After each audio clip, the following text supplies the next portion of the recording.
오늘은 비판을 넘어서는 법이란 제목으로 말씀을 드리겠습니다. 사랑하는 성도 여러분, 여러분은 비판을 받아보신 적이 있으십니까? 비판을 받고 힘겨움에 눈물을 흘리시기도 하고 또 억울함에 잠 못 이루신 기억들이 다 있으실 것입니다. 비판은 칼과 같아서 우리의 마음을 한번 찌르면 상처를 주고 거기에서 고름이 생기고 아픔이 생기고 잘 사라지지 않는 그런 특징이 있죠. 오래 기억에 남습니다. 저는 고등학교 2학년에 친구를 따라서 교회를 처음 다니기 시작했습니다. 어린 시절에 성경학교를 따라다니기도 하고 그렇게 했지만은 그거는 그냥 끌려서 다녔던 거고 제 발로 걸어가서 제대로 예수님을 믿기 시작한 것이 그때가 처음이었습니다.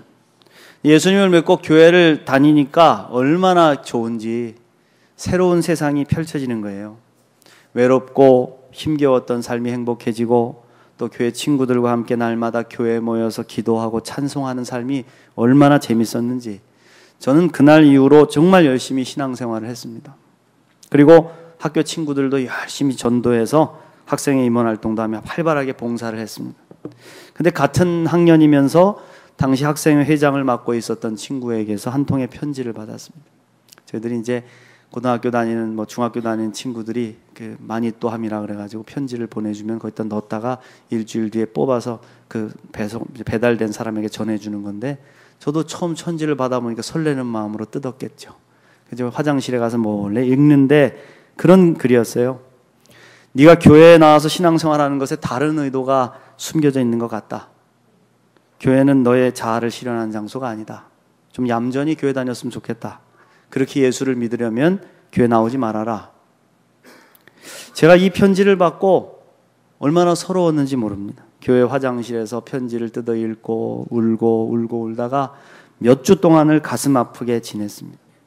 부모님이 교회를 다니시지 않아서 가뜩이나 혼자 신앙생활하는 것이 힘겨웠는데 부모님과 함께 교회 다니는 아이들에 비해 소외감도 막 느끼고 있었는데 이런 비판을 들으니까 참 누구와도 상의할 수 없는 답답한 마음이 들더라고요. 그러면서 교회를 그만 다닐까? 교회를 나가지 말까? 그런 생각이 들었어요. 결국엔 학생회장을 중심으로 새롭게 이렇게 자기들 계토가 형성돼 있겠죠. 그 임원들 그룹들과 저를 중심으로 하는 새롭게 교회에 등록하여서 친구들을 이렇게 지내고 다니는 그 친구들 간에 약간의 갈등이 생기기도 했었습니다. 물론 그 당시에 그 비판을 극복하고 제가 더욱 열심히 신앙생활을 해서 지금은 목사가 되어 있었지만 아직도 그때의 기억이 어제 일처럼 생생하게 살아나요. 그 화장실, 그 편지글이 눈에 탁 보이면 꿈에도 나타나고 벌떡벌떡 일어나기도 하고 저는 그 친구가 저에게 조금 더 인격적으로 친절하게 대해줬으면 어땠을까? 좀 나를 따로 불러서 교회 생활 이렇게 하는 거야. 아직 네가 잘 모르니까 이렇게 해줬으면 좋겠어 하면서 좀 진실된 사랑의 마음으로 설명해 주었다면 어땠을까? 지금 그 친구도 감리교 목사가 돼 있어요. 가끔 이제 전화도 하고 연락도 하지만 한 번 받은 상처는 잘 회복이 되지 않는 것 같습니다. 비판에는 여러분 종류가 있습니다. 긍정적인 비판과 부정적인 비판입니다. 사람을 살리는 비판이 있고 사람을 죽이는 비판이 있습니다. 긍정적인 비판은 거의 분별과 같은 동의어로 사용이 됩니다. 현실을 정확하게 파악해서 개인과 공동체를 바로 세우고자 하는 거기에 궁극적인 관심이 있는 비판이죠. 그래서 분별의 동기는 사랑이에요. 사랑. 따뜻한 마음을 가지고 나와서 솔직하게 묻고 이야기를 들음으로써 개인과 공동체를 온전히 회복시키려고 하는데 역할을 하는 그런 비판이죠. 대화를 통해서 이루어지고요. 결코 일방적이지 않습니다. 서로의 처지를 분별하고 사랑으로 충고하는 그 지체들은 반드시 우리 공동체에 필요합니다. 그리고 그들의 이야기를 귀담아 들을 열린 귀와 마음이 우리에게 있어야 되죠. 반대로 부정적인 비판이 있습니다. 개인과 공동체를 무너뜨리는데 궁극적인 관심이 있는 비판입니다. 대화가 필요 없고 일방적입니다. 아니면 말고식이고 책임이 없습니다. 이건 결과를 보면 알 수 있습니다. 따뜻하게 권면해서 사랑으로 세워지는가 아니면 파괴적인 모습으로 공동체를 무너뜨리는가. 이런 비판은 결국 하나님에게서 온 것이 아닙니다. 사랑이 동기가 아닌 미움과 원망이 동기가 된 비판이죠. 예수님 분명히 우리에게 말씀하셨어요. 이런 비판을 삼가해라. 마태복음 7장 1절부터 2절 말씀에 비판을 받지 아니하려거든 비판하지 말라. 너희가 비판하는 그 비판으로 너희가 비판을 받을 것이요. 그랬어요. 분명한 것은 사랑으로 하지 않는 비판은 하나님의 사람들과 하나님의 사역을 망가뜨린다는 겁니다. 사랑하는 성도 여러분, 여러분에게는 어떠한 비판의 은사가 있으십니까? 긍정적인 비판입니까? 부정적인 비판입니까? 어떤 성도가 목사를 찾아왔어요. 목사님, 저는 많은 은사들 가운데 하나님이 별로 주신 게 없어요. 어떤 분은 찬양도 잘하시고 머리도 똑똑하시고 리더십도 있고 그래서 교회에 많은 유익을 끼치는데 저는 별로 받은 은사가 없어요. 그래서 교회를 위해서 봉사하고 싶은데 없습니다. 제가 할 일이 별로 없는 것 같아요. 다만 한 가지 은사를 주셨는데 이것 가지고도 쓰임을 받을 수 있을지 잘 모르겠습니다. 그 목사님이 대답했어요. 성도님 걱정하지 마세요. 기독교 역사에는 단 한 가지 은사를 가지고도 주님의 나라를 위해 헌신한 수많은 사람들이 있습니다. 그런데 어떤 은사를 가지고 계세요? 말씀해 보세요. 그러자 잠시 주저하던 성도가 대답을 합니다. 예, 목사님 저는 비판의 은사를 가지고 있습니다. 이상하게 비판할 일들만 보이고 비판하고 싶은 마음을 참을 수가 없습니다. 제 눈에는 그런 것들만 보입니다. 그런 것들만 보입니다. 목사님이 대답하셨어요. 네, 그렇군요. 그 은사도 귀한 것입니다. 그 은사도 유익하게 쓰일 수 있다고 믿습니다. 단, 성도님이 그 은사를 가지고 남을 비판하는 데 사용하지 말고 자신을 비판하는 데 쓰신다면 말입니다. 오늘 말씀에서 느헤미야는 파괴적인 비판을 들었습니다. 그런데 그 비판을 넘어서서 놀라운 하나님의 역사를 이루게 됩니다. 저는 오늘 말씀을 통해서 우리가 삶 속에서 듣게 되는 파괴적인 비판을 어떻게 극복하고 이겨낼 수 있는지 배워보려고 합니다. 지금 삶 속에서 여러분 비판으로 인해 고통당하는 분들이 계시다면 큰 위로가 되시기를 주님의 이름으로 축원합니다. 비판을 극복하는 첫 번째 방법은 사람이 아닌 하나님께 억울함을 호소하라 이거예요. 사람이 아닌 하나님께 호소하라. 비판과 조롱을 들으면 아무리 그 말이 터무니없는 말이라고 해도 견딜 수 없는 아픔을 느끼게 됩니다. 억울함과 분노로 잠을 이루기가 어렵습니다.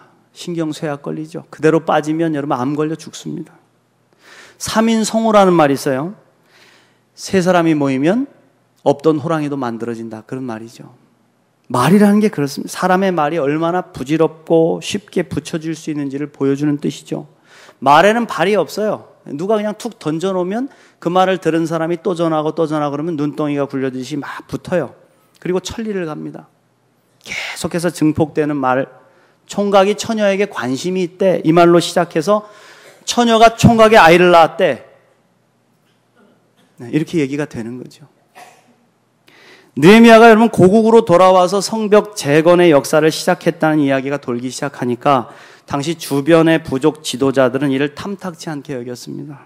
이스라엘이 강성해지면 그만큼 자신들이 위협을 받을 것이라고 여겼기 때문이죠. 그래서 느헤미야의 일을 회방하기 시작했습니다. 여기 산발라와 도비아라는 사람들이 대표적으로 비판을 이끌었는데 비판과 조롱을 섞어서 사람들 사이에 퍼치기를 시작했어요. 오늘 말씀 1절부터 보시면 산발랏이 우리가 성을 건축한다 함을 듣고 크게 분노하여 유다 사람들을 비웃으며 자기 형제들과 사마리아 군대 앞에서 일러 말하되 이 미약한 유다 사람들이 하는 일이 무엇인가? 스스로 견고하게 하려는가? 제사를 드리려는가? 하루의 일을 마치려는가? 불탄 돌을 흙 무더기에서 다시 일으키려는가 하고 암몬 사람 도비아는 곁에 있다가 이르되 그들이 건축하는 돌 성벽은 여우가 올라가도 곧 무너지리라 하더라. 곧 무너지리라. 쉽게 말해서 그거예요. 너희들이 뭘 한다는 거냐? 너희들 꼴을 봐라. 뭐가 남아있냐? 다 무너지고 엉망이 됐는데 뭘 건축한다는 거냐? 잘 해봐야 겨우 여우 한 마리가 올라가도 무너질 성벽이다. 너희들 아무것도 아니다. 그런 비방입니다. 열심히 노력하고 죽어라 일하고 있는데 이런 비판을 들어보십시오. 직장에서도 여러분 나름 최선을 다해 노력하고 있는데 평소 사이가 좋지 않은 상사나 동료에게 이런 비판을 듣는 겁니다. 그것도 직접 듣는 게 아니라 다른 사람 통해서 그런 말들을 하는 걸 전해 듣는 거죠. 정말 화가 날 거예요. 문제는 이런 조롱과 비방이 사람들에게 퍼져서 곧 느헤미야 귀에 들어온다는 겁니다. 느헤미야가 이런 소리를 듣고 얼마나 화가 났겠습니까? 그래서 느헤미야도 모멸감과 분노에 겨워서 하나님께 하소연하기 시작했다. 4절 말씀 보십시오. 우리 하나님이여 들으시옵소서. 우리가 업신여김을 당하나이다. 원하건대 그들이 욕하는 것을 자기들의 머리에 돌리사 노략거리가 되어 이방에 사로잡히게 하시고 주 앞에서 그들의 악을 덮어두지 마시며 그들의 죄를 도말하지 마옵소서. 그들이 건축하는 자 앞에서 주를 노하시게 하였음이니이다 하고. 자, 여러분 이 대목을 자세히 잘 보셔야 됩니다. 분명히 느헤미야는 분노했습니다. 너무나 화가 나서 저들이 이방에 사로잡혀 노략거리가 되고 악을 덮어두지 마시고 심판해달라고 하소연했습니다. 얼마나 억울했는지 그 마음을 알 수가 있습니다. 그런데 중요한 것은요, 이 모든 하소연을 느헤미야는 자신을 공격하는 대상에게 쏟지 않았다는 겁니다. 느헤미야는 자신이 직접 대응하지 않고 주님께 호소했어요. 주님께, 하나님께, 주님께 맡기는 거예요. 오직 하나님 앞에 호소하는 기도가 파괴적인 비판을 대응하는 첫 번째 방법이었다 이겁니다. 그렇습니다, 여러분. 누군가 비판이 들려올 때 달려가 싸워주고 싶으시죠? 멱살을 잡고 한 대 때려주고 싶은 마음도 들 때가 있으실 것입니다. 그러나 실제로 그렇게 해봐야 별로 도움되지 않습니다. 여러분 인생 살아보셨잖아요. 나는 그런 말 한 적 없는데 그럼 끝나는 거예요? 그리고 많은 사람들을 증인으로 세우고 싶어도 그렇게 되지 않습니다. 왜? 사람들은 복잡한 이해관계 얽히기 싫어하거든요. 나 끼우지 말라고. 나 불편해진다고. 나는 모르는 걸로 하라고. 그게 사람의 모임입니다. 또 분노해서 크게 싸우거나 때리기라도 하면 그 폭력적인 모습으로 인해 결국 다른 사람들이 하는 말들이 다 사실인 것처럼 뒤집어 쓰게 되는 거예요. 인생사가 그렇습니다. 똑같은 파괴적인 비판과 폭력으로는 해결이 되지 않습니다. 더 꼬이죠. 저는 느헤미야의 이 기도문과 시편에 쓰여진 수많은 탄원시, 저주시, 원망의 시들을 비교해 보면서 정말 큰 은혜를 받았습니다. 그들 모두가 억울함과 원망을 그대로 쏟아놨어요. 심한 경우는요, 원수의 턱주가리를 갈려달라는 기도까지도 서슴없이 합니다. 여러분 한번 시편 읽어보십시오. 이게 기도입니까? 얼마나 많은 저주와 원망이 이 속에 담겨 있는지 몰라요. 어떻게 하나님의 사람의 입에서 그럴 수가 있는가? 그런데 이 모든 정직한 감정을 사람에게가 아니라 하나님께 쏟아냈다는 거예요. 이거 하나님 앞에 기도한 겁니다. 우리 하나님은 우리를 아십니다. 누구보다도 우리의 깊은 속을 이해하고 계십니다. 억울하고 피를 토하고 죽고 싶은 심정을 하나님 아신다. 그래서 누군가를 저주하고 싶은 인간의 깊은 심연까지도 우리 하나님은 받아주신다는 거예요. 하나님, 나를 받아주십시오. 나를 위로해 주십시오. 때로는 위로만 해도 그냥 들어만 주어도 위로가 되지 않습니까? 내가 그냥 얘기하면 들어만 줘도. 느헤미야는 이 하나님의 그 마음과 사랑을 깊이 신뢰했다. 그래서 자신의 억울함과 분노를 있는 그대로 하나님 앞에 하소연한 것입니다. 사랑하는 성도 여러분, 억울함 당하셨습니까? 복수하고 싶은 원수가 있습니까? 그러면 그 심정 그대로 가지고 하나님 앞에 가십시오. 주님 앞에 쏟아놓으십시오. 모든 것을 아시고 들어주시는 하나님이 여러분의 어깨를 감싸시고 토닥여 주실 거예요. 내가 다 한다. 내가 갚아줄게. 주님 앞에 기도함으로 아픈 상처를 치유받고 이겨내는 저와 여러분 되시길 간절히 축원합니다. 두 번째로 비판을 받을 때 포기하지 말고 주먹을 불끈 쥐고 일어서십시오. 나는 포기하지 않아. 나는 사명을 감당할 거야. 할렐루야. 이 자세가 필요한 거예요. 파괴적인 비판을 하는 사람들의 목적은 힘을 빼서 지치게 하는 겁니다. 다른 거 없어요. 그래서 사명을 감당하지 못하고 포기하게 하는 데 목적이 있어요. 쉽게 말해서 상대방이 잘 안 되기를 소망하고 그렇게 되는 걸 보면서 기뻐하는 데 목적이 있어요. 만약 저와 여러분의 마음에도 누군가가 안 되는 걸 기뻐하고 그 모습을 보면서 기뻐하고 있다면 우리는 파괴적인 비판자예요. 분명히 알아야 됩니다. 만약 느헤미야가 적들의 비판의 말을 듣고 실망했으면 어떻게 됐겠을까요? 여러분 느헤미야가 고생할 필요 없잖아요. 내가 무슨 부귀영화를 누리겠다고 이 황망해진 조국에 와서 이 고생을 해야 하나? 이렇게 고생해도 알아주기는커녕 이런 비판을 듣느니 차라리 그만두고 말겠다. 나 페르시아로 돌아가서 높은 지위였고 왕 밑에서 대접받으면 떵떵거리고 살 수 있어. 내가 뭐하러 여기서 고생을 하냐? 나 가겠다. 안녕이다. 그러면 어떻게 되겠습니까? 예루살렘 성벽과 성은 황량한 돌무더기로 그냥 남아 있었을 거예요. 그리고 그 모습을 보는 주변의 원수들은 무척 기뻐했겠지요. 힘을 빼서 사명을 감당하지 못하게 하는 것이 사탄의 전략입니다. 여러분. 사명을 굳건히 감당해서 우리의 가정이 견고히 서고 우리의 교회가 아름답게 성장하고 우리의 직장과 나라가 든든히 서야지요. 그 하나님의 뜻이죠. 그러므로 비판을 듣고 포기하고 싶을 때, 사명을 놓아버리고 싶을 때 두 주먹을 불끈 쥐고 일어서라 해요. 난 포기하지 않아. 주께서 내게 힘을 주실 거야. 사명을 붙잡고 끝까지 갈 거야. 주님 날 도와주십시오. 할렐루야. 6절 말씀 보십시오. 이에 우리가 성을 건축하여 전부가 연결되고 높이가 절반에 이르렀으니 이는 백성이 마음들여 일을 하였음이니라. 적들의 비판에도 불구하고 여전히 맡은 일에 최선을 다했다. 이렇게 할 수 있었던 이유는요, 느헤미야가 기도했기 때문입니다. 부당한 비판과 조롱을 들었으나 거기에 마음을 빼앗기지 않고 하나님께 기도했기 때문에 느헤미야는 백성들과 함께 이 성벽 재건의 사명을 완수할 수 있었던 겁니다. 비판을 받을 때 여러분 좀 크게 넓은 시야를 가지십시오. 내가 지금 해야 될 일이 뭔가? 내가 이 자리에서 해야 될 사명은 무엇인가? 그걸 보라는 거예요.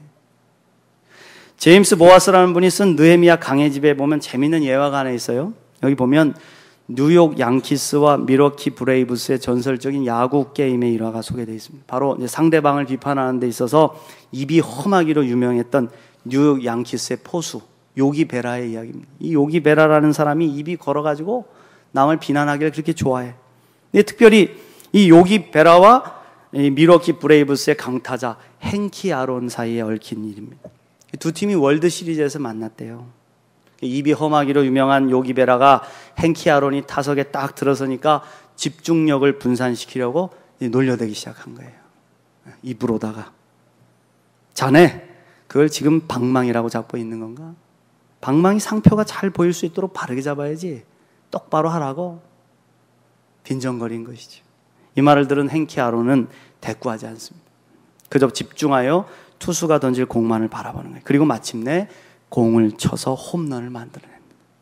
그리고는 모든 베이스를 밟고 들어오면서 요기 베라에게 한마디 던지는 겁니다. 이보게 요기 베라, 나는 방망이 상표를 보여주려고 타석에 서지는 않는다네.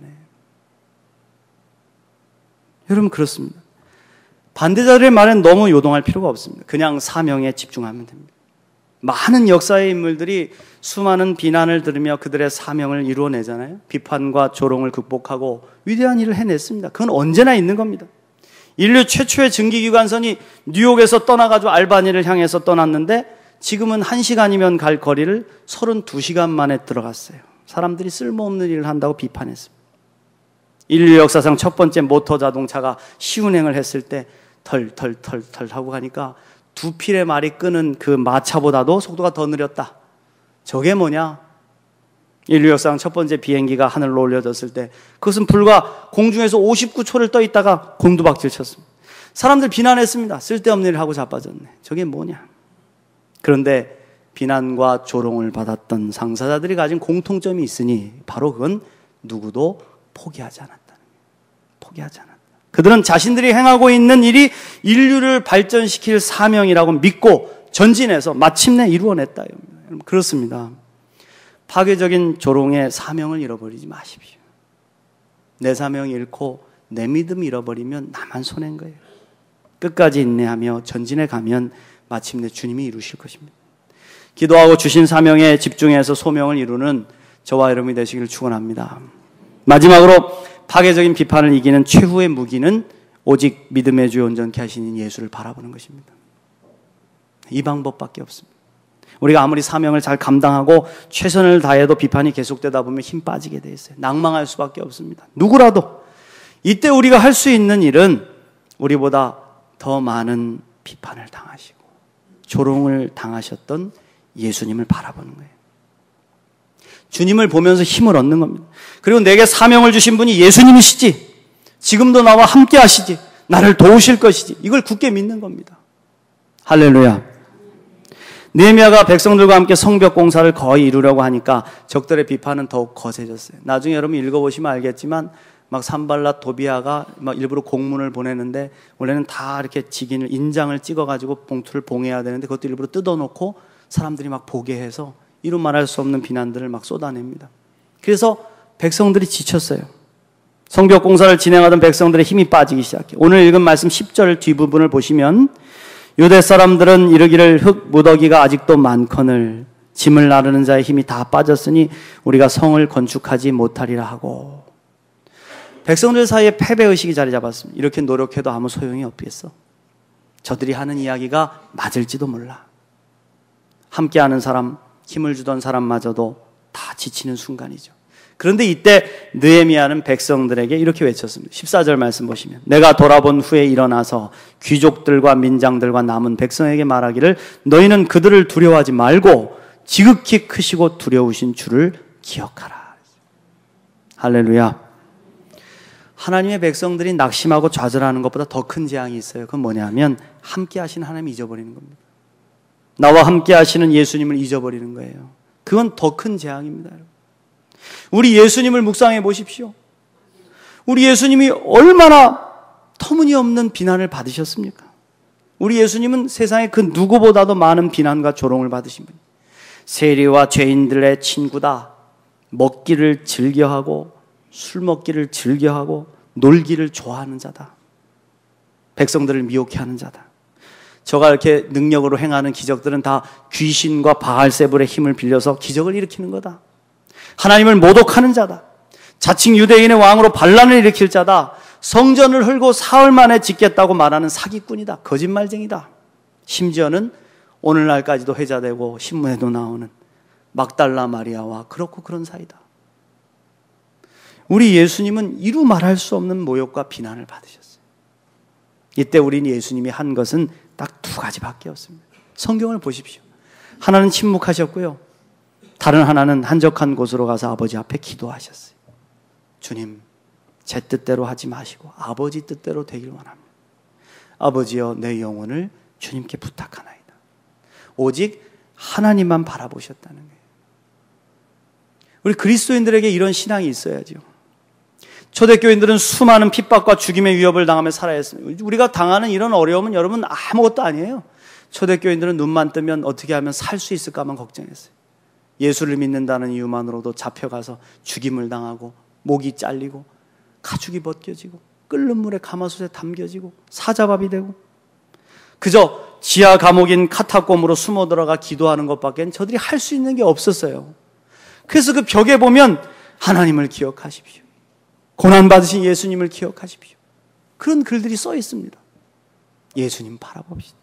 이도 여의치 않게 되니까 어떻게 했어요? 그저 예수님을 상징하는 물고기 표시를 그리는 겁니다. 서로 위로받는 거예요. 서로를 만날 때 침묵하고 눈인사 한번 하고 누가 아래쪽에 그림을 이렇게 물고기를 그리면 그 사람이 보고 와서 위에 부분을 그리는 거예요. 이렇게. 그리고는 서로 손을 꼭 붙잡고 예수 바라보고 이기자고 그렇게 무언의 인사를 나누고 서로 위로하고 헤어지는 거예요. 이거는 초대교인들이 이겨냈던 거예요. 그 고난을. 사랑하는 성도 여러분, 인생을 살아가면서 많은 억울함 당하시죠. 분노하고 원망하고 저주하고 싶은 일들 얼마나 많이 겪으십니까? 근데 우리 예수님을 보십시오.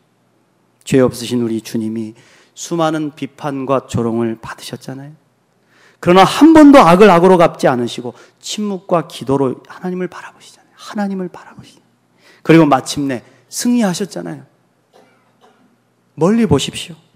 우리도 예수님을 바라보시길 바랍니다. 예수님 우리 마음을 위로하시고 우리 대신 갚아주실 거예요.